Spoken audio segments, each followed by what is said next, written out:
Hello and welcome to the next episode of Beyond the Buzzer. This is what, week 3? Week 3. It's great to be here, and hopefully get better each week and provide you with breaking news and good stats from around the league. I'm Landon Pavin, and alongside me is Cameron Champagne. So we got a pretty nice... action-packed show today. Yeah, we got some NBA midseason awards, as well as some NCAA, and NW, some college hoop action, and then we got our picks for tonight, tomorrow, and this upcoming weekend for both basketball sports. It's an action-packed weekend. It's already been a action-packed Wednesday yesterday. A lot of big things to come.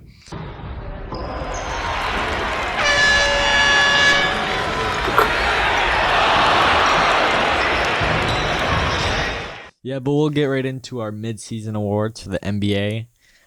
We both have Giannis here. That's the easy choice. I mean, Yeah. he's the reigning MVP. He's got the best team in the league, and he's the star player on that team. I just remember you saying earlier in the year, I think maybe even week 1, nobody can go back-to-back. But now me and you are both thinking... I mean, Steph Curry did it.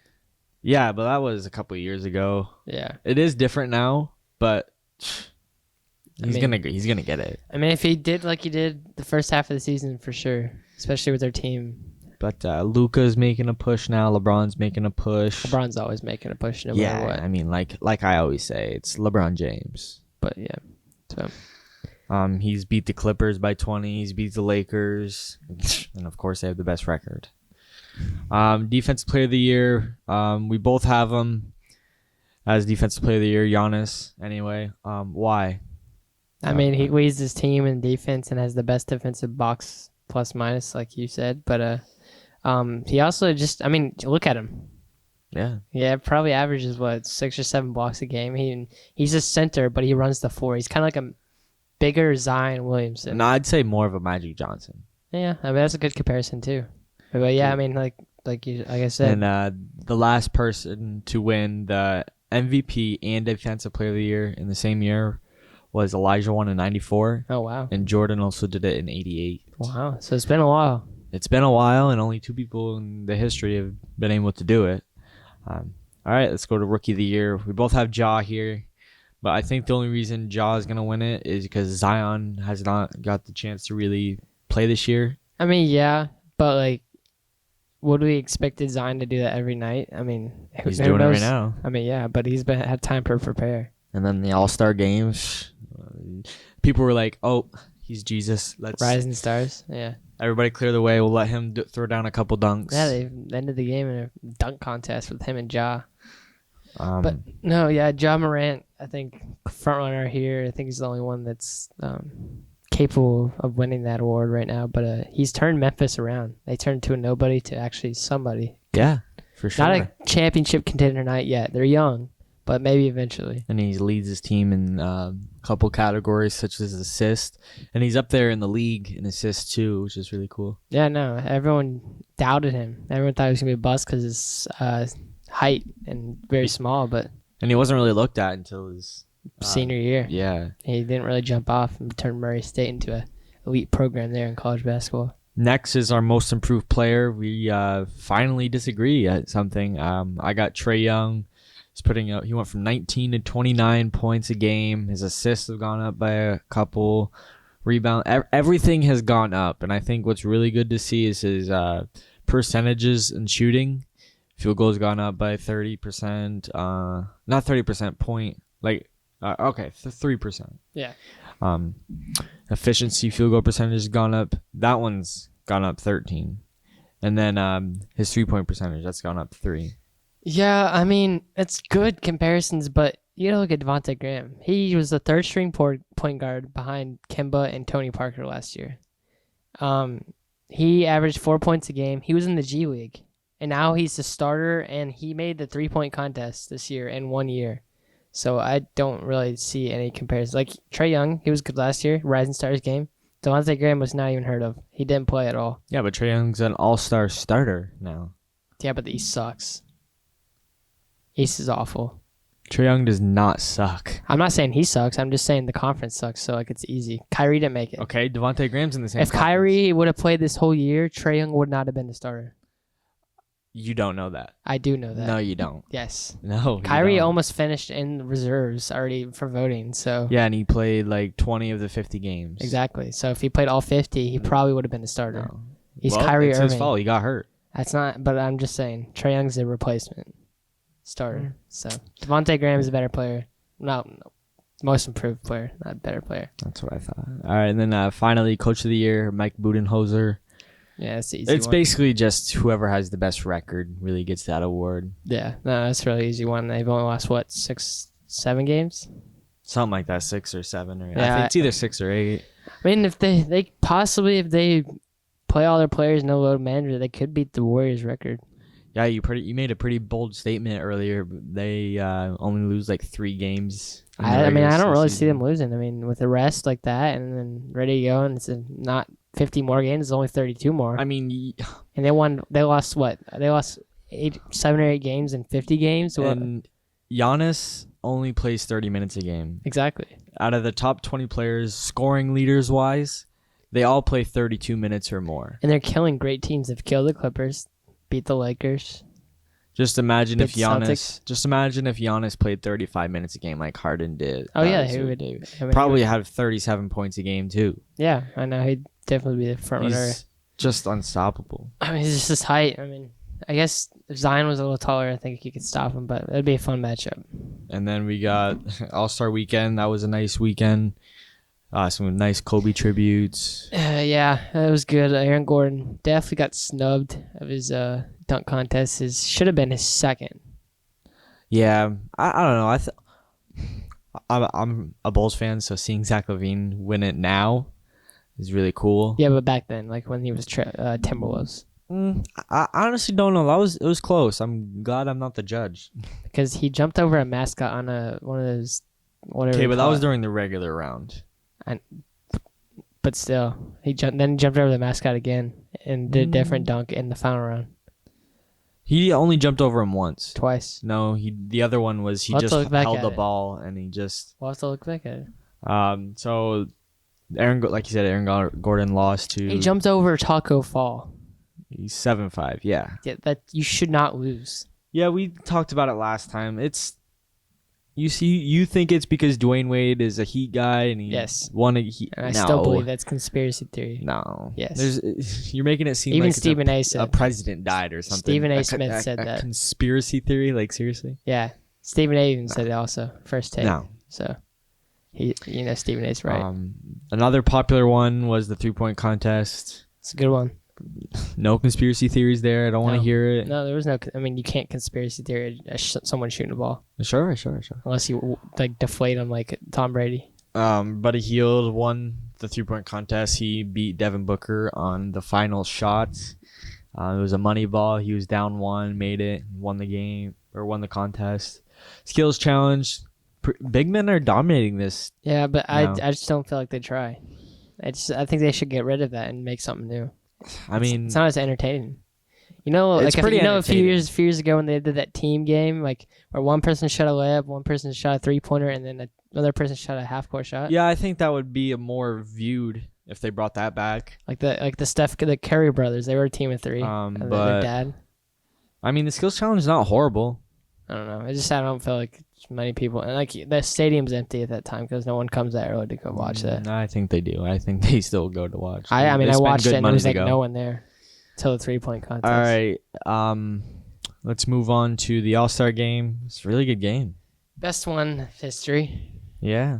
They actually tried. There was actually fouls called in the fourth quarter. It's like we like to say that target score for Kobe. I think they should do that every year. Maybe not 24, maybe something different because Kobe. But yeah, the fourth quarter was definitely a reason why the players got to play. But it's more because of the charities. Whatever team won, they got to donate a certain amount of money of charity. Yeah, they won. The winner got $300,000 to charity. The loser got $100,000. But Team Giannis themselves, they donated an extra $100,000. Yeah, you love to see it. It's all for the kids at the end of the day. But LeBron's team ended up winning. Horrible ending though. Yeah, you don't like to see it on a free throw. throw, but it should be win by 2. it's whatever. It's whatever. Though. The game was great. It's a good game. It was almost technicals foul. Kyle Lowry had some nice charges. Kawhi had 8 threes. He ended up winning the MVP trophy, so it was good to... First one, Kobe Bryant MVP trophy. Yeah, and Kobe was able to mentor... Well, not so much mentor, but maybe coach is the better word. I mean, I don't know. He was a bit. mentor to most of those guys. Like Giannis, big mentor to him. So yeah. Giannis added that after the game. So, yeah, like we said, the West or Team LeBron ended up winning off a free throw from Anthony Davis. Joel Embiid says, no, that's not the way to end this kind of game. Maybe they'll change it next year again. Maybe. So they can't end on a free throw. Let's move on to our next segment. My favorite segment, no disrespect to the NBA, but I just think college basketball is more entertaining nowadays. But Creighton making some big noise. They closed the gap on Seton Hall for the first place in the conference. Beat a great Marquette team 2 nights ago, back on a Tuesday night. Yeah. So Marcus Howard there at Marquette, and both ranked. I kind of feel like Marcus Howard and John Morant are kind of like the same style play. Different kind of build, though. Marcus Howard's kind of a little bit bigger. Really? John Morant's a little bit more on the skinny side. They played last year in the tournament. Yeah, it was entertaining. Murray State ended up winning that game. Yeah, it was a great game. But then they ended up getting killed by Florida State in the next round. Sadly. So that was the end of his Murray State career. But no, they're top of the conference now. It's Big East is tough. You got Butler, you got Creighton, you got Villanova, you got Seton Hall, you got Providence. DePaul's in there too. DePaul sucks. They got killed last night. Still in there. But no, I mean, yeah, that was a tough conference. I think it's probably one of the toughest in the league. Next, moving on to my beloved former head coach of the Michigan Wolverines, John Beilein. Possibly, well, actually, it's confirmed now that he's stepping down as the Cleveland Cavaliers coach. Some possible destinations: Texas with Shaka Smart struggling there at Texas, 12-10 on the year on a 4-game losing streak. Boston College in the ACC there, they've always struggled. They haven't been really good in a while. And same, like we said, DePaul. I feel like Boston College could maybe potentially move to the American East. Yeah, because it's too tough. ACC's too much competition for them. Yeah. But no, DePaul, like we said, it'll be a big hit. I mean, for the Big East, it'd be great bringing some recruits there and make their conference even stronger. Cool, heartfelt story the other night. Tulsa Elijah's Joyner hit a game-winning shot versus a very good Wichita State team, which they've always been for the past few years. Yeah, they're a good basketball program. So, Tulsa hit a game-winning shot and upset Wichita State with Elijah Joyner's dad there in the stands for the first time. So it was pretty cool to see. He was tearing up post-game, saying that was one of the best moments of his life. So, great. You love to see it. Family always comes first. I know my dad's pretty proud of me. Your family's probably pretty proud of you, and seeing you make it big, college, and when I was in high school, I didn't think I was going to be here and doing this. I thought I was going to go to a regular university, get my degree in journalism, and have to go work my way up. But working our way up. But we just met so many cool people already. But it's not what we're here to talk about. We're talking about basketball. So moving on to tournament talk, number 1 seeds. I mean, with Duke losing, that was big. Potential of them not making a first seed is pretty high, especially if Kansas or San Diego State could now possibly be, Yeah. Are they the first seed right now? That they should be. They're the only undefeated team in the country. But like you said, strength of schedule. Yeah, but the they probably looks at will. everything. Because the Wichita State got number 1 seed a few years ago, and they had a horrible strength of schedule, and they went undefeated. So. We'll see. But I don't think this year it really matters who's the number 1 seed. To be honest, because everyone's good. Everyone is good. And everyone's having a lot of bad nights. Like Duke has, I think, 5 or 6 losses now, and they were 6th in the nation. So that's rare to see. You usually see them with 2 or 3 losses. But I guess number 1 seeds, like I said, San Diego State, probably Dayton. They're climbing up the ladder. I love Obi Toppin. I think he's gonna go somewhere in the top 10 in the NBA draft. And I really like Dayton there, number 1 also, maybe number 2. But And also Kansas, I think, will make it, and then Baylor. Even though they face off this Saturday, I still think they'll both. Good. Oh, it's gonna be a great game. Great game. Might have to go out with the boys. And shocker teams. Like I said, San Diego State. I mean, they came from nothing to something. They've always made a tournament, but they haven't been dominant like this. Dayton was shocked by them. They're always, like I said, also San Diego State, a very good team, but they not top 5 caliber usually. And Illinois, they've always haven't been great in probably 5 or 6 years, and they're finally turned around their season with Kofi, big man out there at center. He's a 7'2" freshman. Yeah, I love to see it. I would love to see. Bad teams be rebuilding and be good again. Yeah, I just love seeing competition throughout the whole league. You know what I also love seeing? Anything can happen. Yeah. Well, I also love seeing North Carolina being so bad this year. It's weird. Shout out to Garrison Alston. Yeah, they are awful this year. You guys are not good. So conference tournament coming up there in a few weeks. So it'll be very exciting the next few weeks for us. Matchups this week. Illinois, Monday night, upsetting number 9, Penn State. Actually, that was Tuesday night. Upset number 9 Penn State. Butler and Seton Hall. Seton Hall won by 2. It was a very good game. It was a good game. So I still called it. 2-point with the final seconds there.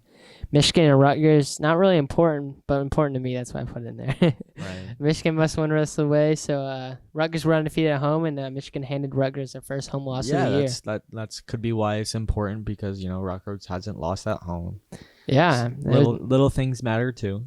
Yeah, they do. I mean, they'll look at that. So and then Duke, big headline last night. Duke goes down, upset by unranked NC State, a 9-loss NC State team by 22. One of our friends today in class, he's a big Maryland fan. He was like, he's scared of Rutgers. Rutgers is the only team he's scared of in their conference. Yeah, because they're good, but you never know what they'll come out with. Who's in the Maryland's conference? They're in the Big Ten. Michigan, really? Ohio State, Michigan State, Iowa, really? Indiana, He's not Rutgers. scared of Michigan or anything. He said the only team that scares him is Rutgers. We'll see. We play Maryland in a few weeks, so I think we play them next week. Actually, no, I think we play them this weekend. So. I don't think so. You'd probably have it in here if it was. Yeah, but another upset that happened yesterday was Georgia beat Auburn, but Okoro. A little credit to Auburn was out with their star player. Yeah, Okoro. was out their star player. Yeah, Michigan plays Purdue this weekend, so that's gonna be also tough. I probably would have had Georgia anyway because I like Anthony Edwards like a lot. Yeah, I mean you're like in love with him, so that's your guy. I just love scoring guards in the NCAA. Yeah, no, I mean that, but we'll see. So moving on, Ohio State, Iowa. Who you got there? I got Iowa just because of the big man Garza. I mean, yeah, but the Weston brothers, I don't know if you know about them, but Ohio State Weston brothers, big boys down there. I think Ohio State back in the 25 this week, at number 25 for the first time since their little skid. They were top 5 team a few weeks ago, but I think Iowa State pull off this one. Baylor, Kansas, game of the week. 1-3 matchup. It's tough. I just think Baylor's going to come out. I don't know, but you're at Allen Fieldhouse there in Kansas. They have nothing better to do in Kansas except Kansas basketball. Their football team's awful.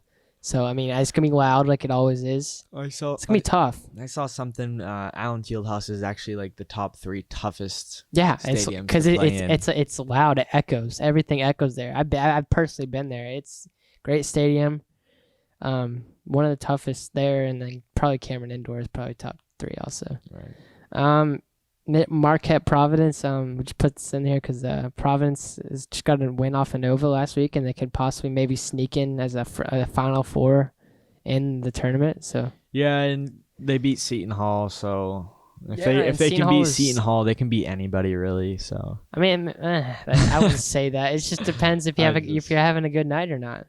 Yeah, I was definitely just like you showed. Duke lost by 22. They didn't have a good night. Yeah, they didn't come prepared or something. I don't know. Yeah, they got outplayed. Didn't State check their scouting sheet or whatever. So Gonzaga actually has their first ranked matchup in probably a month and a half now. They have where they're in. They should switch schedules. They are in the West Conference schedule, The best team that's in that conference is probably St. Mary's, and they always make it this. Isn't Oregon? No, that's Pac-12. Where is Gonzaga? West Coast. It's like I don't even know. It's somewhere. I think it's in Oregon. It's somewhere on the West Coast. That's so weird that it's not. I'll actually look it in up the right Pac-12. now. But no, the Gonzaga's playing their first. So Maryland also plays Ohio State this week. I got Maryland just because Maryland does have a really good guard. Yeah, Gonzaga is in Washington. Why are they not in the Pac-12? Who knows? That's they weird. Because the rest of their sports, Gonzaga they're D2 and everything else. They're like an FCS in football. That's weird. So, basketball's all they got. Same with Villanova. They're in the FCS also for football. But that's why they do that. So, I guess Creighton is next. Yeah. Talk about the McDermott brothers. Yeah, the son of Coach McDermott there at Creighton, second son, Doug, is actually in the NBA, but his other son is playing for Butler.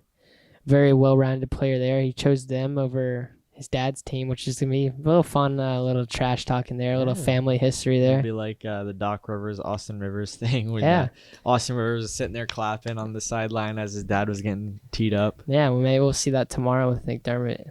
And, so moving on to your section, NBA. Yeah, the NBA picks. Back first games off the All-Star break. Yeah, not much brewing. The 5th versus the 7th seed, 76ers versus the Nets. Kyrie's out with an apparent shoulder injury. I mean, it's still a big game, though. Yeah, seeding-wise, but I don't think that's the only reason why we got it on here. Yeah. I think the Sixers are going to blow them out just because Kyrie's out. The Sixers have been struggling as of late, though. So, I mean... Sixer, I don't know. It's tough. We'll see what happens. It's tough to see how Embiid and Simmons are feeling or what they do on their free time, how much chemistry, stuff like that. We'll see how they finish out the season and what they can do in the playoffs. Yeah, we'll see. So now Bulls, Hornets. The only reason we got that on there is 1, I'm a Bulls fan. 2, the Bulls are still fighting for that 8th spot, and I think they can get it. I mean, if the Magic struggle, yeah. But you never know because Aaron Gordon's pissed off now. I mean, the Magic play some tough teams, and the Wizards. We've lost the Wizards in the last 2 games. They just lost them before the All-Star break. Yeah, that's what I mean. Yeah. And so that's tough for seeding. But I got the Bulls. You got the Hornets. Yep, Devontae Graham. And then moving to Friday, tomorrow, Boston, Minnesota. The only reason I think this is a big game is because Minnesota is, kind of on the... They're trying to get used to their new fit with D'Lo. Right, they're on their upper rebuild with D'Lo. See how they can play together, him and Kat. This might be their first meeting together, right? Yeah. D'Lo's only been there 1 game or 2 games. Yeah. So we'll see how they play. I mean, I got Boston. Yeah, so do I. I mean, Kimbo, Jaylen Brown, Jason Tatum. Next is Spurs Jazz on Friday. Jazz. Yeah, I mean, Spurs struggling. I think Greg Popovich is on his... I think he's going to retire this year. Yeah, I can't believe you think that. Why? He's old as my cat. I don't know. I don't see him going out on this now. He's literally my grandpa. He could be the age of my grandpa. I think he is. He is my grandpa. Pretty sure. Portland, New Orleans. I got New Orleans. Zion's a freaking tank. Yeah. Yeah, I got Portland if Dame plays. All right, if he doesn't play. Lakers, Grizzlies. I got the Lakers. I think Grizzlies. This is unbelievable. I cannot believe you might have to. Cameron's locks instead of Landon's locks. No, it's not Cameron's locks. That is. Yeah. Doesn't even make sense. The only reason it makes sense for me is because 2 L's. Oh, you're so dumb. I'll have to think of something. No, but that's my lock right there. You think LeBron's just gonna go here? Move out of my way, Jaw. You're 120 pounds. I mean, Jaren Jackson. See ya. Jaren Jackson Jr. Dunker. Jaren Jackson Jr. Okay. All right. Anthony Davis is gonna eat him for breakfast, dude. What the heck? What did he do versus the Rockets? Nothing. Is this the Rockets? They had no big. Is this the Rockets? No, but it's Ja Morant. It's because the only reason the Rockets did anything is because the Rockets are small ball, so they were able to run right by everything. They use speed to their advantage, they should. We'll see. Lakers are gonna take a dump on the Grizzlies on Friday night. No. Upset City. Saturday, Only two. These are actually two big games. I mean, yeah, all Saturday games are usually big. The primetime ABC games. We got 76ers versus Bucks. That's gonna be a good one. That is going to be a good one. If Joel Embiid plays well, like the last meeting before the All-Star break, Giannis made that joke saying he didn't even want Embiid. Giannis made Joel his bleep. Yeah, because Embiid had what? It was 1 for 10 at halftime, like 4 points or something. It was horrendous. Yeah, so I got the Bucks. Yes, so do I. I just think Giannis will continue to dominate, like I said. And then Houston versus Utah. This is huge for seeding because I think Rockets. I just can't believe your pick for this. Rockets are 5th, I think, and Jazz are 4th. So this is going to be a barn burner as the Utah take this one to end the show. No, they do not. Houston, not so fast. Houston's gonna destroy him. I don't James think it's Harden's close. been very streaky before the but All-Star but this could be one of those good streaky games. And Russell Westbrook's still great, and they're playing their small ball lineup. You have to hope they're gonna run. And Rudy Gobert, the freaking Frenchman down there, is not fast. If they can outrun him, he won't be able to get down the court. I honestly think the Jazz could just play zone and they'd be so set, like a 3-2 zone. Yeah, but no one plays zone in the NBA. Except the Heat, and look where they are. Yeah, the Heat are pretty dominant. That's a baby ball right there. No one plays zone. Ball. You got to play man to be a man. So I guess that's it. End the show right there. Yeah, I guess we're gonna end it. As Utah is gonna take the Saturday night game. Wrong. Tune back in next week. He's very wrong. We will recap our picks, and I will rub it in his face. Very wrong. All my picks are gonna be right. I guarantee. No, you won't. So, thank you and goodbye. I'm Landon Potvin. Cameron Champagne. Have a good week.